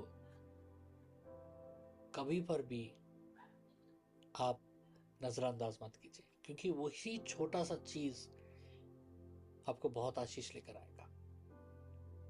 अब एक लड़का जाता है, 5,000 जन को रोटी खिलाना है, 5 रोटी 2 मछलियों को लेकर जाता है, बस उसी से परमेश्वर ने सबका पेट भर दिया और 12 टोकनियां भी बच गई। उत्पत्ति ग्रंथ का पहला अध्याय का 12 से लेकर 14 वचनों को हम देखते हैं। तो पृथ्वी से हरी घास और छोटे छोटे पेड़ जिनमें अपनी अपनी जाति के अनुसार बीज होता है, और फलदायी वृक्ष जिनके बीज एक एक की जाति के अनुसार उन्हीं में होते हैं, उगे। और परमेश्वर ने देखा कि अच्छा है। तथा सांझ हुई, फिर भोर हुआ। इस प्रकार तीसरा दिन हो गया। फिर परमेश्वर ने कहा, दिन को रात से अलग करने के लिए आकाश के अंतर में ज्योतियां हों, और वे चिन्ह हों, और नियत समयों और दिनों और वर्षों के कारण हों। अब प्रकाश अलग है और प्रकाश को थामने वाले ये ज्योतियां अलग है। पहला दिन परमेश्वर ने कहा प्रकाश हो, उजियाला हो, तो ये उजियाला काफी है जीवन को आगे बढ़ाने के लिए। लेकिन ये चौथा दिन है, चौथा दिन में ये चौथा दिन में उसने लाइट बेयरर्स को बनाया। लाइट बेयरर्स का मतलब होता है जो रोशनी को देने वाले, सूरज, चांद और तारे, समझ रहे। अगर हम देखा जाए तो सूरज, चांद और तारों के बारे में अगर हम देखा जाए, यीशु मसीह को भी सूरज कहा गया है। यूहन्ना का सुसमाचार 1:4 में यीशु मसीह भी पहला क्या है? यीशु मसीह के प्रकाश को हम देखते हैं। लेकिन हमें अगर और आत्मा में बढ़ना है तो हमें और प्रकाश का जरूरत होना जरूरी है। परमेश्वर चाहता है कि एक बार प्रकाश आकर हमारे जीवन में खत्म हो जाए नहीं। परमेश्वर चाहता है कि हमारे जीवन में प्रकाश ही प्रकाश रहे। हमेशा एक प्रार्थना जरूर कीजिएगा आप सब, परमेश्वर मेरे जीवन में प्रकाश लाइए। ये प्रार्थना आपको करना बहुत ही जरूरी है। Pray for more light in your life. उत्पत्ति ग्रंथ का 1 अध्याय का 15 से लेकर 16। और वे ज्योतियां आकाश के अंतर में पृथ्वी पर प्रकाश देने वाली भी ठहरें, और वैसा ही हो गया। तब परमेश्वर ने 2 बड़ी ज्योतियां बनाईं, उनमें से बड़ी ज्योति को दिन पर प्रभुता करने के लिए और छोटी ज्योति को रात पर प्रभुता करने के लिए बनाया, और तारागण को भी बनाया। परमेश्वर ने सिर्फ रोशनी को ही नहीं बनाया, बल्कि उस रोशनी के ऊपर प्रभुता करने के लिए परमेश्वर ने सूरज, चांद और तारों को बनाया। चौथे दिन उसने सूरज को बनाया। सूरज दिन में प्रभुता करेगा और चांद रात को प्रभुता करेगा और तारे भी रात को प्रभुता करेंगे। सूरज को ग्रेटर लाइट कहा गया, मतलब बहुत आयत रोशनी। मतलब एक आग का गोला नहीं है सूरज, बहुत प्रकाश देने वाला है। अगर मलाकी का 4:2 में अगर देखा जाए तो प्रभु यीशु मसीह को धर्मी का सूरज कहा गया है, द लाइट ऑफ राइचियसनेस, जो अंधकार के ऊपर में प्रभुता करता है। लूका का 1 अध्याय का 78 और 79 अगर हम पढ़ेंगे। लेकिन यहां एक चीज आपको जानना जरूरी है, Jesus also said that the overcoming saints would shine like a sun in the kingdom of the Father। मत्ती का 13:43 में लिखा है कि जो लोग, संत लोग, मतलब जो विश्वासी लोग अब जो विजय पाएंगे वो एक चमकता हुआ सूरज की तरह होंगे। इसका मतलब ये नहीं है कि तुम सिर्फ तुम प्रकाश हो, तुम्हारा प्रकाश चमकेगा, परमेश्वर कह रहा है। और एक रोशनी भी है। तो यहां सूरज यीशु मसीह को दर्शाया जाता है, सूरज। उसके बाद हम देखते हैं चांद। चांद क्या होता है? रात के समय में रात के समय में चमकता है, और चांद के बारे में मैं बताना चाहूंगा कि चांद जो है वो चांद है कलीसिया। क्योंकि सूरज का जो रोशनी है ना वो चांद लेता है। चांद का खुद का रोशनी नहीं होता है। चांद, अगर आप ज्योग्राफी पढ़ोगे, चांद रोशनी सूरज से लेता है। उसी तरह कलीसिया रोशनी किससे लेता है? परमेश्वर से लेता है। समझ रहे? कलीसिया रोशनी परमेश्वर से लेता है। उसी तरह चांद कलीसिया है और उसका रोशनी, और वो रोशनी ले रहा है सूरज यानी यीशु मसीह से। और वो अंधकार में आता है चांद, और अंधकार में चमकता है। संसार अंधकार में है और इस संसार को रोशनी दिखा सकता है तो वो सिर्फ कलीसिया ही दिखा सकता है। और ये अंधकार हावी नहीं होता है चांद के ऊपर में, चांद हावी होता है अंधकार के ऊपर में। लेकिन सिर्फ यही रोशनी काफी नहीं है, और तारे भी हैं। समझ रहे? अगर हम उत्पत्ति ग्रंथ का 37:9 में अगर हम देखेंगे तो यूसुफ के सपने में हम देखते हैं कि चांद को उसकी मां होती है, सूरज उसका पिता होता है, तारे उसके भाई होते हैं। समझ रहे? तो हम जो चांद है, जो कलीसिया है, वो हम अंधकार में चमकने के लिए परमेश्वर ने हमको बनाया है। और परमेश्वर ने तारे भी बनाए। तारे पूरे तरफ फैले हुए होते हैं, और ये तारा जो होता है ये अपना रोशनी लेकर आता है सूरज से।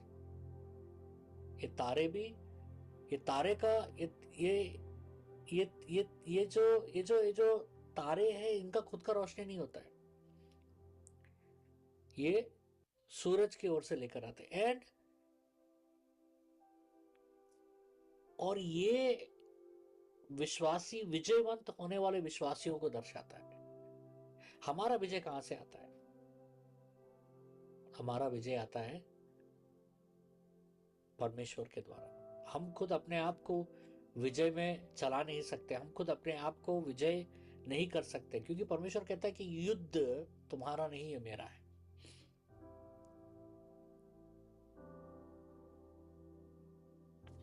उत्पत्ति ग्रंथ का पहला अध्याय का 17 से लेकर 20 वचन। परमेश्वर ने उनको आकाश के अंतर में इसलिए रखा कि वे पृथ्वी पर प्रकाश दें तथा दिन और रात पर प्रभुता करें और उजियारे को अंधियारे से अलग करें। और परमेश्वर ने देखा कि अच्छा है। तथा सांझ हुई, फिर भोर हुआ। इस प्रकार चौथा दिन हो गया। फिर परमेश्वर ने कहा, जल जीवित प्राणियों से बहुत ही भर जाए और पक्षी पृथ्वी के ऊपर आकाश के अंतर में उड़ें। जैसे परमेश्वर ने बात किया, ये जो पानी है, मैंने पहले क्या किया, पानी को किसके साथ तुलना है? मृत्यु के साथ। इस मृत्यु रूपी पानी के अंदर में जीवन आना शुरू हो गया, देखिए, और वो है मछलियां। मछलियों के बारे में मैं एक चीज बताना चाहता हूं कि जो मछलियां नमकीन पानी में रहते हैं, लेकिन नमक इन मछलियों में नहीं रहता है। इसी तरीके से विश्वासियों को भी ऐसा रहना चाहिए। विश्वासी संसार में रहेंगे, लेकिन संसार विश्वासी में नहीं रहना चाहिए, इन मछलियों की तरह। और ये मछलियां उन नमक, वो बोले पानी में आसानी से तैरते हुए निकल जाती है, बगैर और नमक का पानी इन तो हावी हो गए।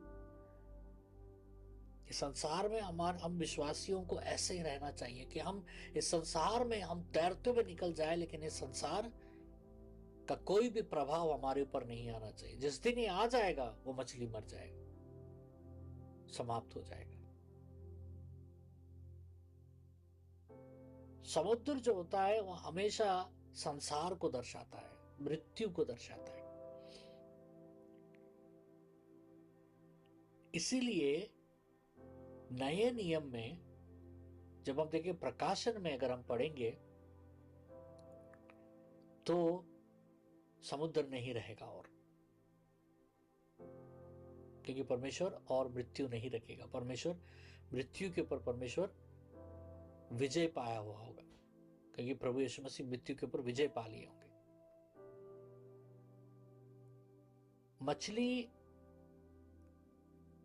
मछली उसके बाद हम उस वचन में देखते हैं कि मछलियों को परमेश्वर ने बनाया।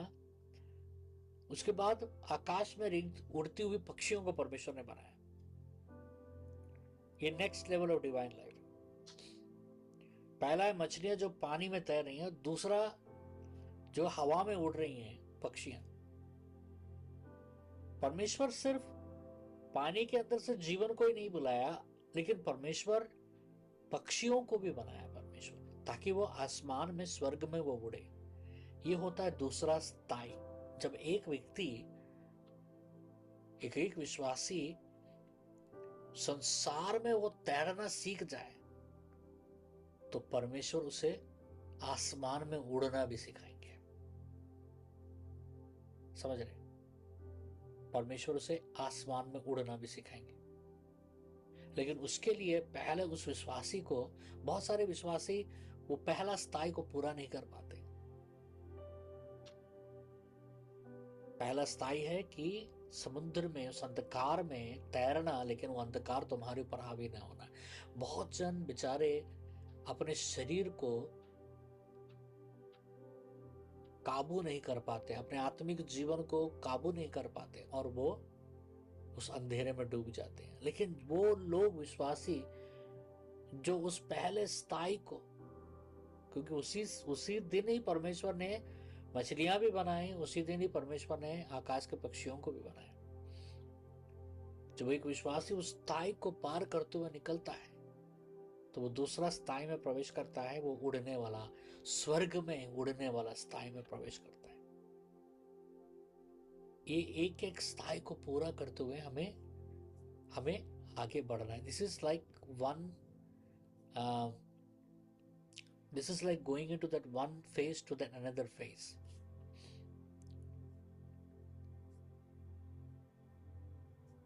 उत्पत्ति ग्रंथ का पहला अध्याय का 21 से लेकर 24 वचन। इसलिए परमेश्वर ने जाति जाति के बड़े बड़े जल जंतुओं की और उन सब जीवित प्राणियों की भी सृष्टि की जो चलते फिरते हैं, जिनसे जल बहुत ही भर गया, और एक एक जाति के उड़ने वाले पक्षियों की भी सृष्टि की। और परमेश्वर ने देखा कि अच्छा है। और परमेश्वर ने ये कह के उनको आशीष दी कि फूलो फलो और समुद्र के जल में भर जाओ और पक्षी पृथ्वी पर बढ़ें। तथा सांझ हुई, फिर भोर हुआ। इस प्रकार 5वां दिन हो गया। फिर परमेश्वर ने कहा, पृथ्वी से एक एक जाति के जीवित प्राणी अर्थात घरेलू पशु और रेंगने वाले जंतु और पृथ्वी के वन पशु जाति जाति के अनुसार उत्पन्न हो, और वैसा ही हो गया। उसके बाद जैसे परमेश्वर ने मछलियों को बनाया, फिर आकाश में उड़ने वाले पक्षियों को बनाया, फिर उसके बाद परमेश्वर ने सबसे उत्तम प्रजातियों को बनाना शुरू किया। उत्तम प्रजातियों में आते हैं जानवर। इस जानवर को higher form of animal life क्यों कहा गया? क्योंकि परमेश्वर ने इस जानवरों को तुलना करने लगे मसीह के साथ। जैसा प्रकाशित वचन का 5 में यूदा गोत्र का सींग के साथ परमेश्वर ने शेर को तुलना परमेश्वर के साथ किए। फिर उसके बाद यूहन्ना का सुसमाचार पहला अध्याय का 29वां वचन में परमेश्वर ने मेमना को तुलना किया। मेमना को, परमेश्वर का मेमना, कलीसिया के लोगों को परमेश्वर ने मेमना के साथ तुलना किया। फिर उसके बाद बैल का तुलना परमेश्वर ने किया यूहन्ना का सुसमाचार 6 का 38 में बल के साथ, परिश्रम के साथ और पिता के समर्पण के साथ उन्होंने तुलना किया। मतलब जैसे जैसे परमेश्वर जीव बनाते हुए जा रहे हैं तो हम एक चीज सीख रहे हैं कि आत्मिक स्तर भी बढ़ता हुआ चला जा रहा है। आत्मिक स्तर भी बढ़ता हुआ चला जा रहा है। इसमें कुछ जीव को परमेश्वर ने बलि रूपी पशुओं की तरह परमेश्वर ने इस्तेमाल किया। बलि रूपी पशुओं की तरह परमेश्वर ने, देखिए ध्यान दीजिएगा, मछली को बलि के रूप में परमेश्वर ने इस्तेमाल नहीं किया। बाइबल में मछली को परमेश्वर ने इस्तेमाल नहीं किया। परमेश्वर ने आकाश में उड़ती हुई पक्षियों को इस्तेमाल किया और रेंगते हुए जानवरों को परमेश्वर ने, उसमें भी सब जानवर नहीं, शुद्ध जानवर अशुद्ध जानवरों में से शुद्ध जानवरों को परमेश्वर ने इस्तेमाल किया आपका बलि के रूप में परमेश्वर ने इस्तेमाल करना शुरू किया। मतलब परमेश्वर बता रहा है, उत्तमता के बारे में परमेश्वर बताते हुए जा रहे हैं।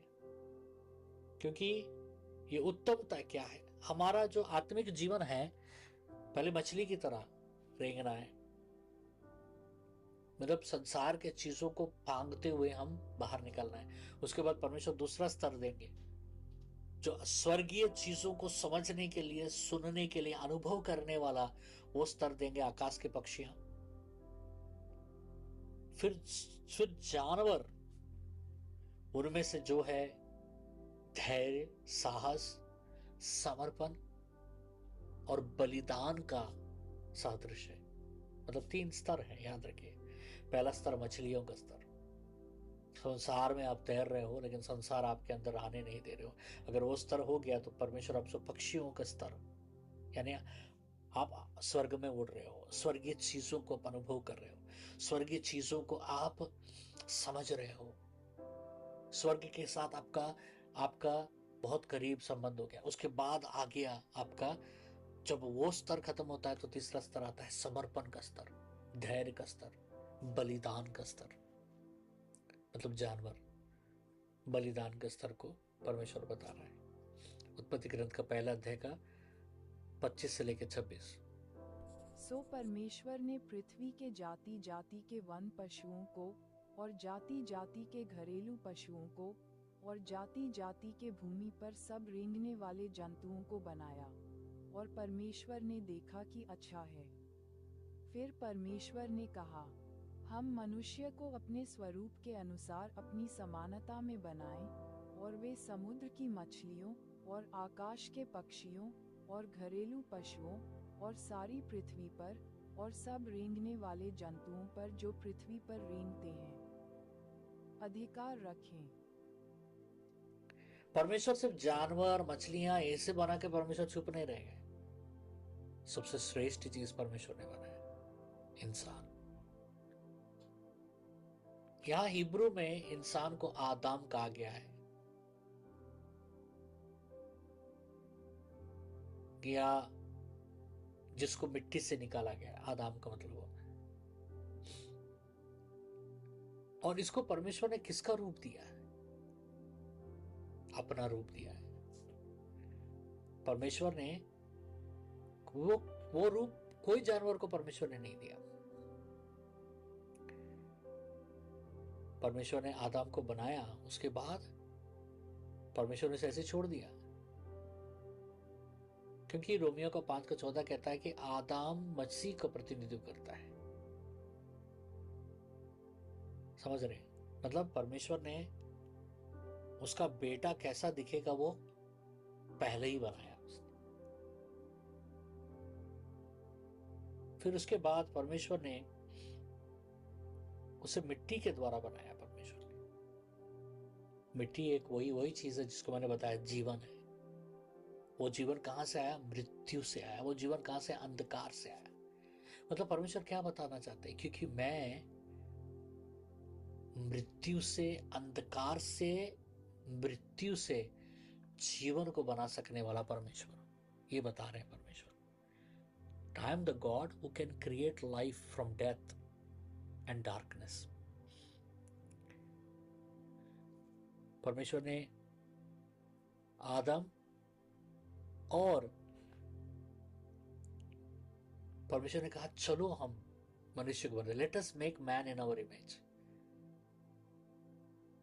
अपना स्वरूप में हम, यहां हम मतलब एलियोहिम, पिता पुत्र और पवित्र आत्मा तीनों मिलकर मनुष्य को बनाया। और मनुष्य का स्वरूप और समानता मतलब प्रेम, प्रकाश, पवित्रता, धार्मिकता परमेश्वर ने मनुष्य को दिया। और मनुष्य वो बना जो परमेश्वर का पात्र बन सके, जिसमें परमेश्वर निवास कर सके। परमेश्वर ने मनुष्य को 3 विभाग में बनाया, आत्मा, शरीर और प्राण। आत्मा यानी जिसमें परमेश्वर निवसित हो, परमेश्वर निवास कर सके। फिर उसके बाद परमेश्वर ने स्त्री को बनाया, जो हम आने वाले कड़ियों में हम पढ़ेंगे उसके बारे में। उत्पत्ति ग्रंथ का पहला अध्याय का 27 से 31वां वचन। तब परमेश्वर ने मनुष्य को अपने स्वरूप के अनुसार उत्पन्न किया, अपने ही स्वरूप के अनुसार परमेश्वर ने उसको उत्पन्न किया, नर और नारी करके उसने मनुष्यों की सृष्टि की। और परमेश्वर ने उनको आशीष दी और उनसे कहा, फूलो फलो और पृथ्वी में भर जाओ और उसको अपने वश में कर लो, और समुद्र की मछलियों तथा आकाश के पक्षियों और पृथ्वी पर रेंगने वाले सब जंतुओं पर अधिकार रखो। फिर परमेश्वर ने उनसे कहा, सुनो, जितने बीज वाले छोटे छोटे पेड़ सारी पृथ्वी के ऊपर हैं, और जितने वृक्षों में बीज वाले फल होते हैं, वे सब मैंने तुमको दिए हैं, वे तुम्हारे भोजन के लिए हैं। और जितने पृथ्वी के पशु और आकाश के पक्षी और पृथ्वी पर रेंगने वाले जंतु हैं, जिनमें जीवन के प्राण हैं, उन सब के खाने के लिए मैंने सब हरे हरे छोटे पेड़ दिए हैं। और वैसा ही हो गया। तब परमेश्वर ने जो कुछ बनाया था, सबको देखा, तो क्या देखा कि वह बहुत ही अच्छा है। तथा सांझ हुई, फिर भोर हुआ। इस प्रकार छठवां दिन हो गया। परमेश्वर ने जब छठवें दिन इंसान को बनाया तो परमेश्वर ने देखकर कहा कि ये अच्छा है। प्रकाश मनुष्य,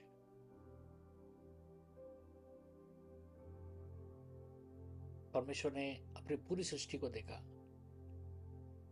कि ये उत्तम है, कि ये दिखने में अच्छा है। देखिए, यहां एक चीज मैं बताना चाहूंगा।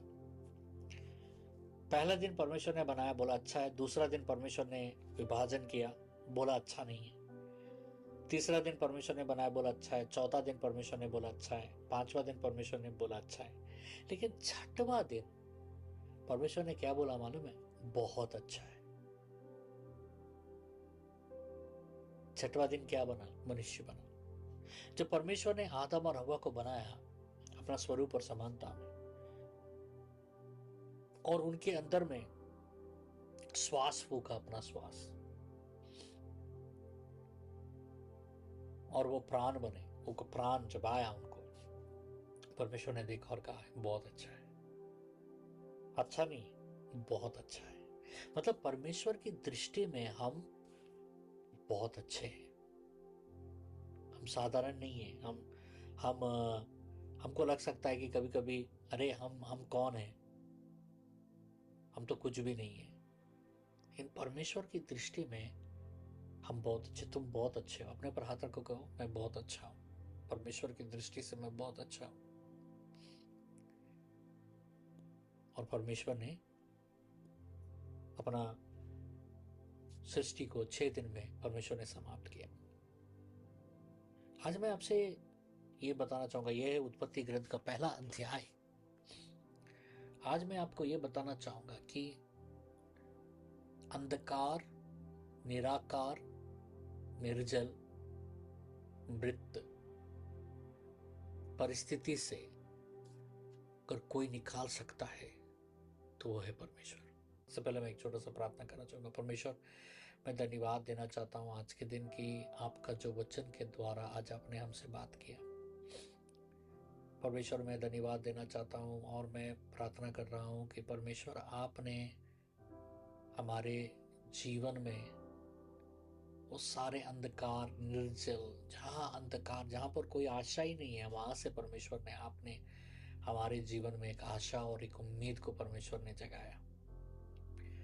धन्यवाद परमेश्वर, आज के दिन इस वचन के द्वारा आज आपने हमसे बात किया परमेश्वर, कि मेरे जीवन में परमेश्वर हर मरण परिस्थिति को आप जीवन में परिवर्तित करने वाले महान परमेश्वर है। धन्यवाद प्रभु, धन्यवाद पिता। यीशु के नाम से मांगते हैं, सुनिए, ग्रहण कीजिए, आमीन।